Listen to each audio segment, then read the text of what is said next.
Hi guys, welcome back to my channel. I am Neftali. Today we're gonna do a little talk.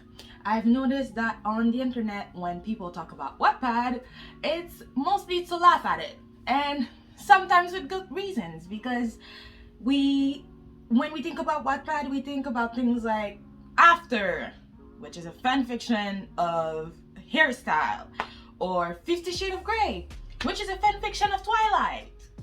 And then fanfiction in general, which I have read my fair share of fanfiction on Wattpad, and let me tell you, whew, sometimes I wish I had it. But I have also read my fair share of good books on Wattpad. And today, I'm here to tell you about 7 books that I find good. Again, good is subjective. I find them good, you might not. But give them a chance, maybe you will. So the first book that we're going to talk about is A Secret Service, which is a book that has actually been published by the author. And I'm still waiting to have money to buy it. First thing I do when I have the chance. So let's read the description of the book. "I'm going to break your nose because I don't like your face," Carter said. She pointed to Zach. "I'm going to dislocate your other shoulder just to make them even." She cut her head and gave the main guy a sickly sweet smile. "I'm going to break your wrist, taking away your baseball career. And finally, you Finch," she said, looking to the last guy. "I'm going to bust your ankle because I don't like the way you walk." She slid her hand into her pocket. "Now, how does that sound to all of you? And please feel free to look amused, skeptical, patronizing at this point. I'll have all the more fun whipping the expressions of your face." Carter Owens, daughter of a Secret Service agent, is trained to disassemble any weapon, any situation, and anyone. Her biting sarcasm and razor-sharp mind make her impossible to beat in a word fight, and when talking doesn't work, she uses her fists. She attends Hamilton Prep, Washington, D.C.'s most prestigious high school, where everyone is related to someone in power except her. When Hamilton Prep receives a flood of new students, Carter's role as social outcast changes when she makes 2 unexpected friends who are hiding a secret. As Carter uncovers the truth, she confronts challenges she is unequipped to handle and finds herself in a dangerous situation. For a girl trained to see everything, Carter never saw this coming. Let me say, I opened this book and I haven't closed it since. I have read this book probably 10 times, read everything that had to do with it probably 10 times too. I love this book because the characters, all of them. So Carter, the main girl, and the 2 new students, Donovan and Link, I love their dynamics. I love Carter and Donovan's wit, their smartness. I love the friendship that they form. I love the family bond that she has with her father, that she makes with people. I love how they deal with situations. It's not in a way that everybody would think that they would deal with situations. And yes, Carter is very much not like other girls, but not an annoying type of not like other girls, which is refreshing. And I love that it's about opening up. It's about letting people in your secrets, and it's really interesting. And I find that Joy Moment, the author of this book, is amazing. I actually follow her on Instagram, and I love her little Instagram post about like what authors do and what readers do, tell her about, and all that. It's really fun.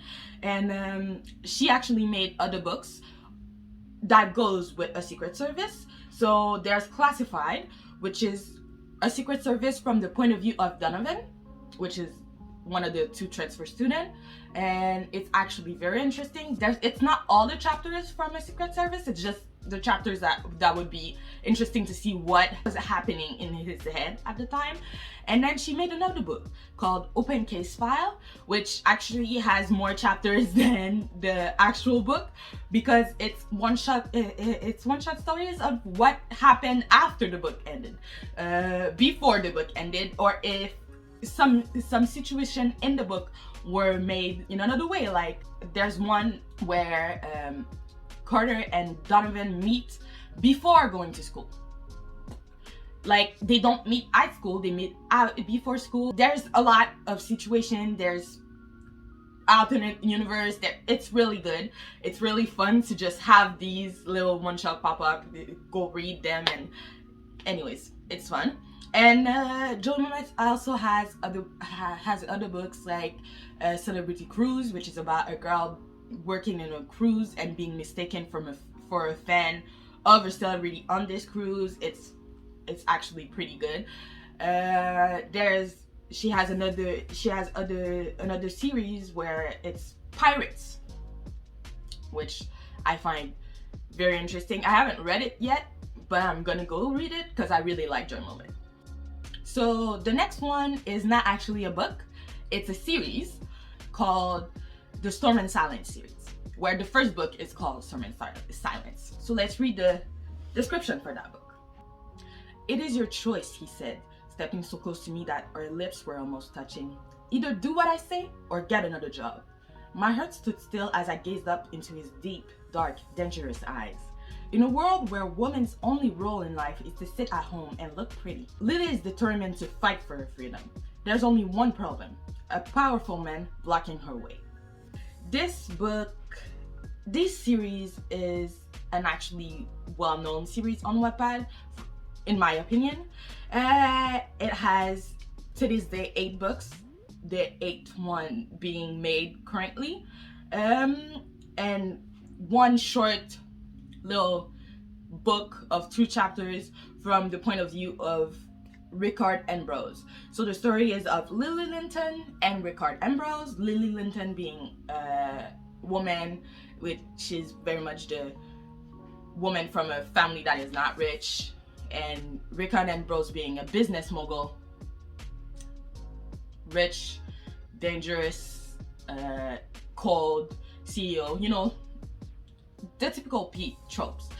But their love story is really interesting to go through. Lily is very much also, and not like other girls.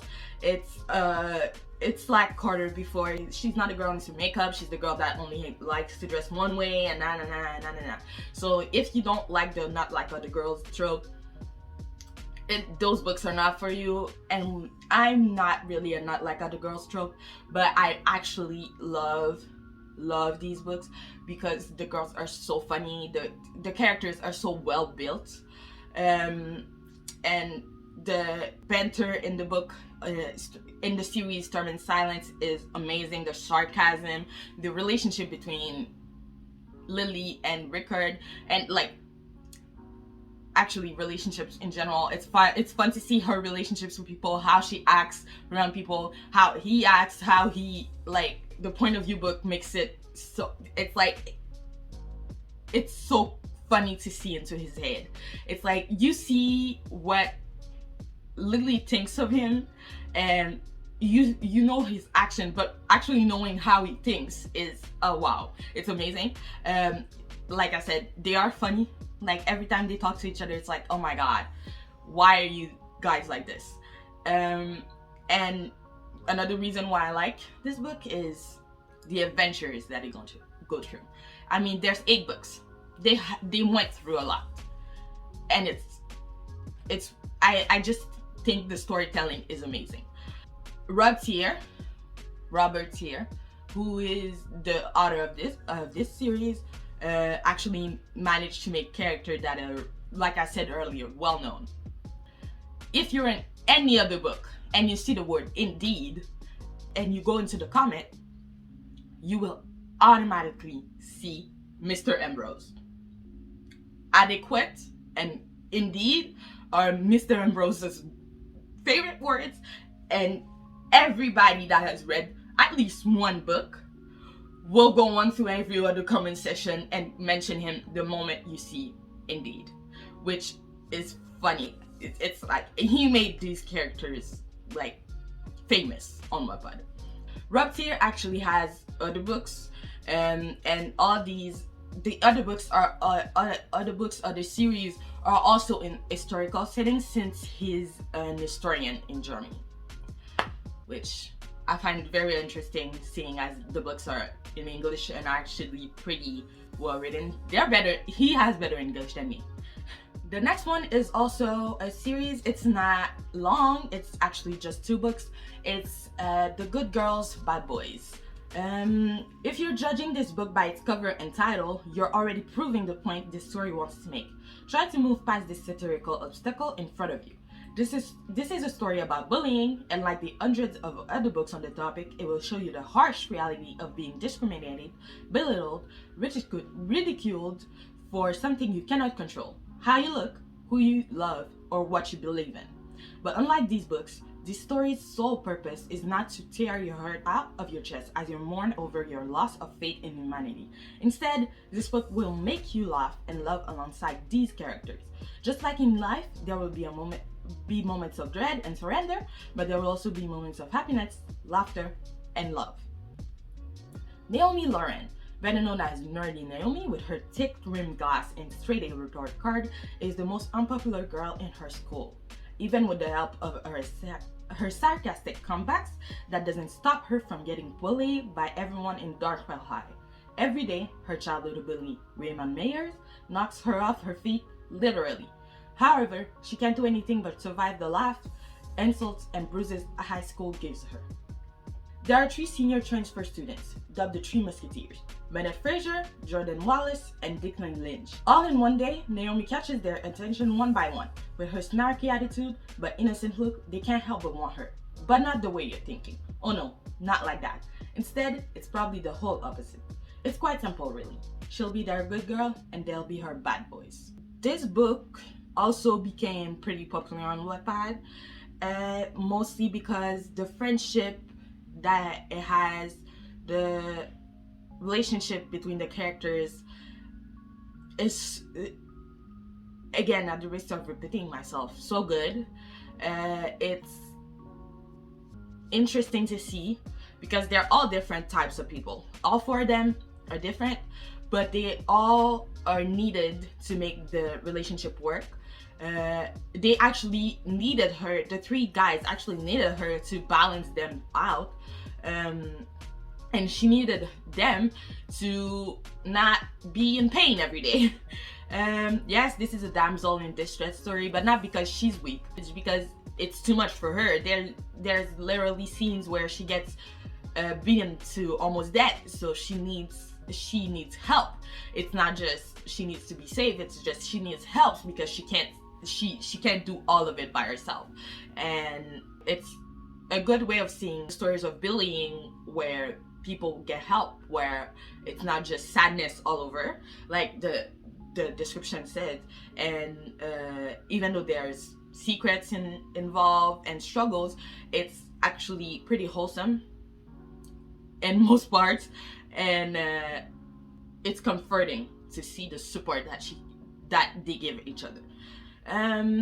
The author, Rubik's Cube and a bunch of number after, wrote this when she was 13 to 15. So yes, there will be some plot holes or like some mistakes, grammar mistakes. Sometimes it'll be a little cliche, but it's actually pretty good for a 13-year-old book. And it's not as, if you don't take it as like the next story of like the highest author you can think of, it's an actual good story. Next story that I have is Catching Charlie. Charlie, a little girl who desperately needed catching, Leo, Oscar, and Atlas, her 3 other brothers who awaited with open arms. 5 years old, Charlie's life gets turned upside down by the sudden passing of her beloved mother. The little girl is sent to live with her 3 other brothers, having not seen nor spoken to them in 2 years, meaning she was 3 years old. She wouldn't remember even if she had. Despite her young age, Charlie manages to find trouble wherever she goes. Now in the protection of her 3 other brothers, Charlie embarks on adventures of her own, finding out more and more about her mysterious family and past.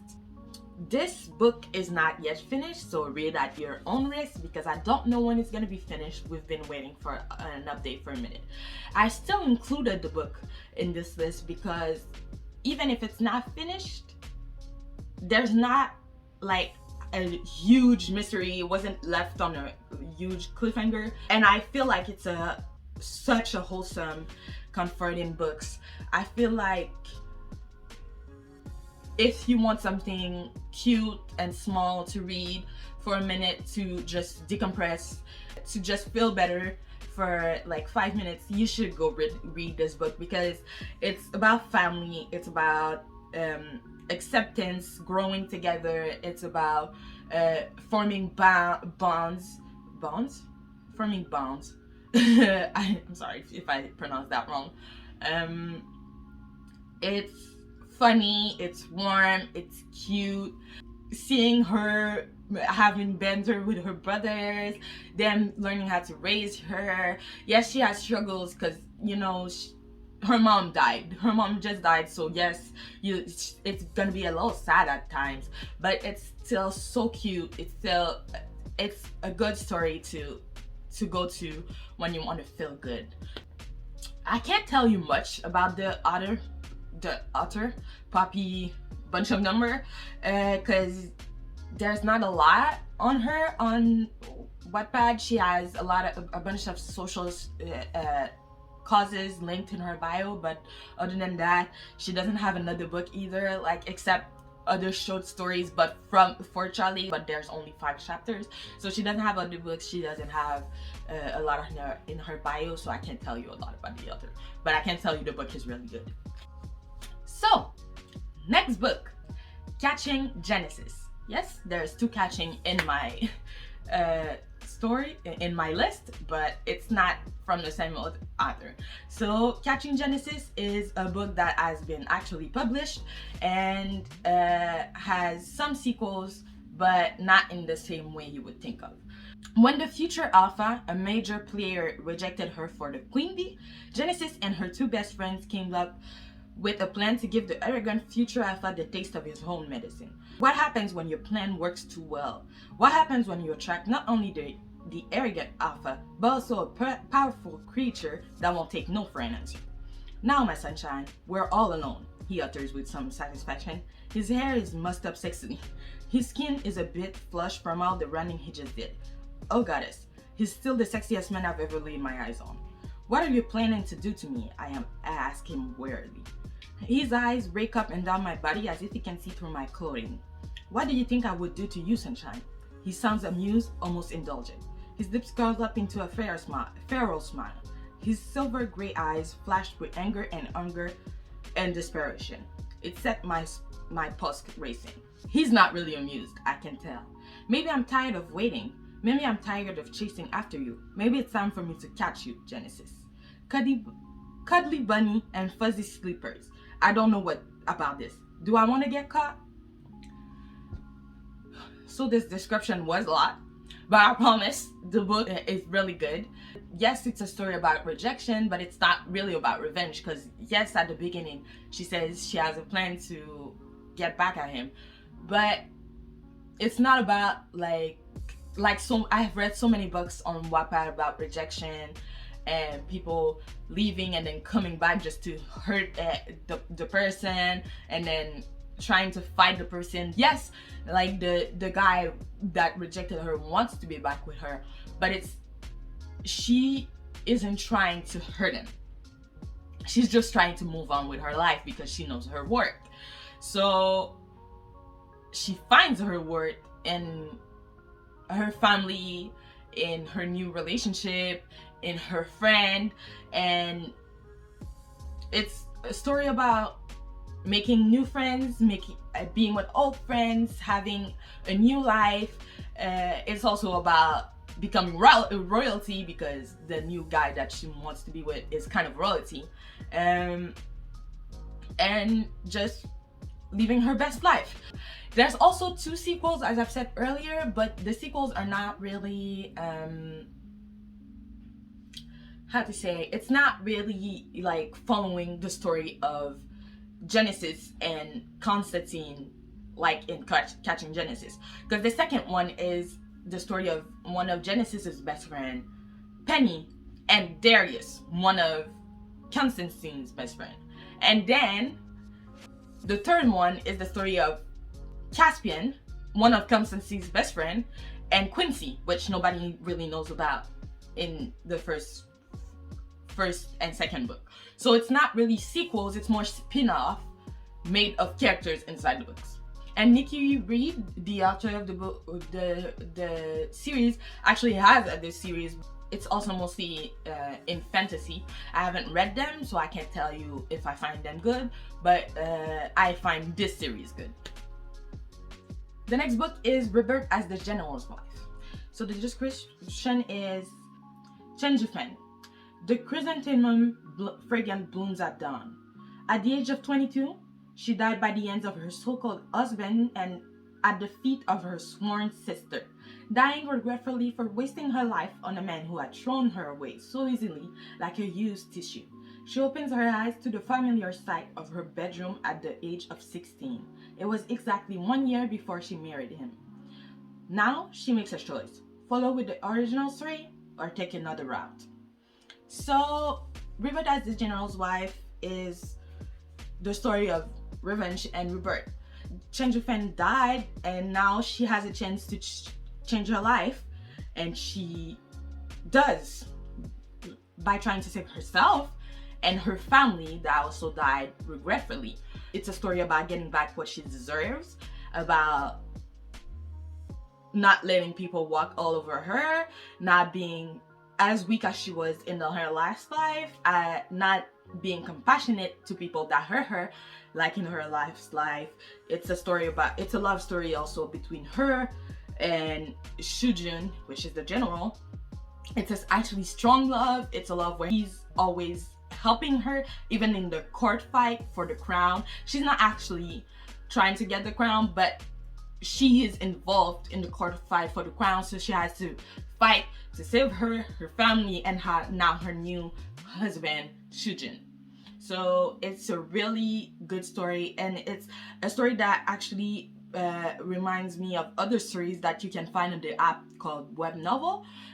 This app is mostly about stories that you will mostly find stories about life from in historical setting and in modern setting, but in China. So it's mostly Chinese characters, and it is written in English, and most of the time it's translations from Chinese books, but sometimes it's original work. And this one was an original work on Wattpad, and she made another story in a similar setting. Amui is the name of the other. I hope I'm saying that correctly. She made another story in a similar setting. There's not a lot else that there's not another story. I don't know if it's a good one, but I know this one is actually pretty good. Once you start, you won't want to drop it. It's a story about building up somebody, about what everyone wish they'd be able to do is go back and fix their mistake and building themselves up to become better. So last one is Token of Loyalty. It's from the Amor Fati series, and I'm saying this, read at your own risks. Amor Fati is Latin for love or love of fate. Calante, a prince of Eglinton and an outsider among his family, has been kept within the castle of Eglinton for years, trapped in a life that is controlled by those around him. A twist of fate leads to an unfortunate defeat for Eglinton, but a possible fortunate salvation for the young prince, even if he doesn't see it at first. The small kingdom of Eglinton is now under the control of the northern kingdom of Tyrrane, a powerful force ruled by two kings. Every year, the Tyrranian require a payment in the form of token of loyalty to them, to act as a reunion of devotion. Calante is decidedly chosen by his stepmother to be the token of loyalty, setting him up for a life and future away from all he's ever known. Will Calante come to love and enjoy his new life in Tyrrane among their kings, Sindri and Rafne? Or, forgive me for the pronunciations of the names, or will he crumble under the weight of those who seek to destroy what he built? Content warning: explicit sexual scenes, intense violation, mention of abuse, rape, self-harm, and vulgar language. As I said, read at your own risk, because this is a story about trauma, and there's a lot of it throughout all the books in the series. It's also a story about polyamorous relationship, and if you're not into this, you can exit stage left right now, because it's in the first books it's about 3 people, and then they keep adding people as the books come, and it's a story about healing the trauma and dealing with trauma, struggling with grief, with PTSD. There's people making mistakes, there's people changing to fix their mistakes, there's people that it's a story about conclusion and acceptance of people that are different. It's also a story about kingdom and wars, because as you heard or read in the description, there's kings and people being sent as token of loyalty, and there's wars, there's politics of wars, but it's not really in the modern setting. So if you don't really like this kind of book, these kind of subjects, this is not the book for you. But if you like them, it's a really good book. It's hard at times, but if you can go through it, I suggest it. And Aidan Beltran, the author of this book, also has multiple other series, some magical, some not magical, and that are of polyamorous relationship between guys, and they're in the same along the same veins of the Avant Fantasy series. And there's actually another series called The Tales of Garash, which is a spin-off of the Avant Fantasy series. It's in the same world, and some characters will be in the Tales of Garash series. Those were all the books that I wanted to talk about, and I have other books that I really love on Wattpad. So if you want me to make another video on books that are really good on Wattpad, let me know. I'll do it. If you have a recommendation for me on Wattpad, I will go read them, because I love reading, and it's difficult for me to read on paper, but finding places to read on the internet, it helps me a lot to keep my reading up. So yeah, I hope you enjoyed the video. If you want, I have other videos that I've already done, and videos are gonna keep coming. So please subscribe, click on the notification bell, like this video, share it, comment whatever you want to comment, and I'll see you guys in the next one. Bye.